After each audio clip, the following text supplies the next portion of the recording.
I'm Chwee Teck Lim. I'm a professor at the Mechanobiology Institute as well as the Department of Biomedical Engineering at the National University of Singapore. I'm a mechanical engineer by training.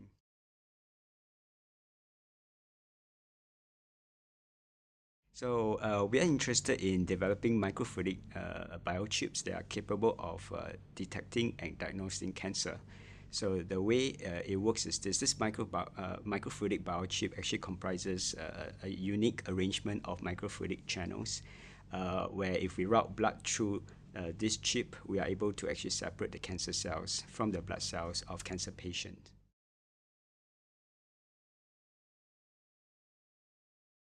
So basically, when the person contracts cancer, and if the cancer becomes malignant, the cancer cells are capable of spreading, say, from a primary tumor to another part of the body.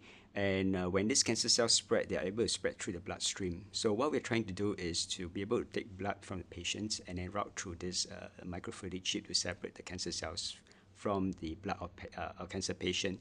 And the way it works is this: if there are cancer cells in blood, typically the cancer cells are much more larger or stiffer than the blood cells. So we especially make an arrangement of microfluidic chips such that when the blood is moving through these microfluidic channels, the larger and stiffer cancer cells are able to separate from the smaller and more deformable blood cells.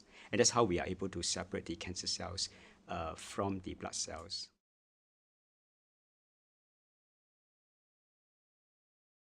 Yeah, so currently we actually have already commercialized this technology through a university spin-off company called Clearbridge Biomedics.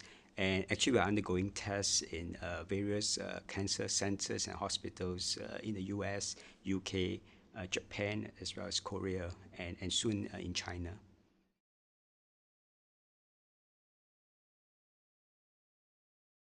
So if you are able to detect the cancer cells from blood of patients, this is what we call liquid biopsies, and it's actually a much more less painful and less invasive way of collecting cancer cells from patient instead of doing it through tumor biopsies, which is of course much more painful, more invasive, and cannot do it frequently. So I think it has many uses. For example, one potential application is in terms of early cancer detection. If we are able to detect CTC even before the tumor is detectable, then that's one way we can better detect cancer from patients at a very early stage. Next is from just counting the number of CTCs, and research has shown that the number of CTCs do correlate with cancer stage. So if we, for example, collect a small number less than 10, say, per ml of blood, compared to, say, hundreds per ml of blood, we are able to determine whether the patient is at the early or late stage of cancer. I think the third is in terms of providing a way of monitoring cancer treatment.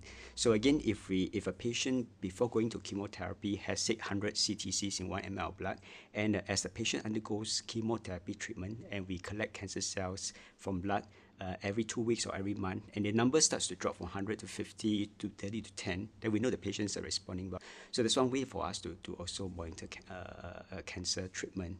I think the fourth is, which is actually of great interest to clinician, is in terms of being able to capture these cancer cells and then to do a genetic sequencing to look at any specific mutation in these cells. So if we do find any druggable mutations, then we can actually be able to administer the right drug to the right patient and also at the right time. So this will actually contribute towards what we call personalized treatment of patient. And the last one is actually in terms of post-cancer monitoring. So again, when the person has gone to remission, and the first 5 years is very important, perhaps a few months, every 6 months or a year, we can do a blood test to see if there are any cancer cells in blood. If they are, then that may be an indication of a relapse, and we can actually advise the patients to go for further tests to see if that's the case.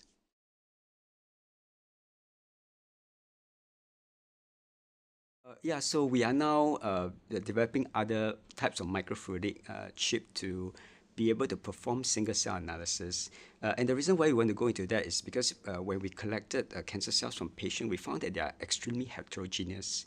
So some cells are more epithelial types, some are more mesenchymal. Some cells are undergoing what we call EMT or epithelial mesenchymal transition, and there are some that may be actually cancer stem cells.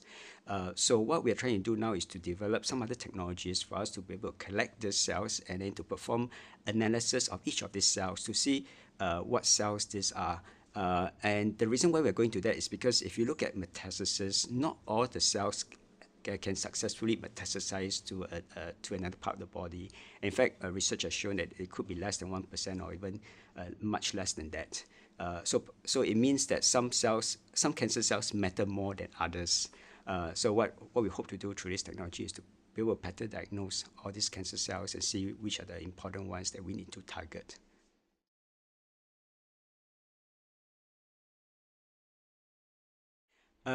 Future for these technologies, you mean?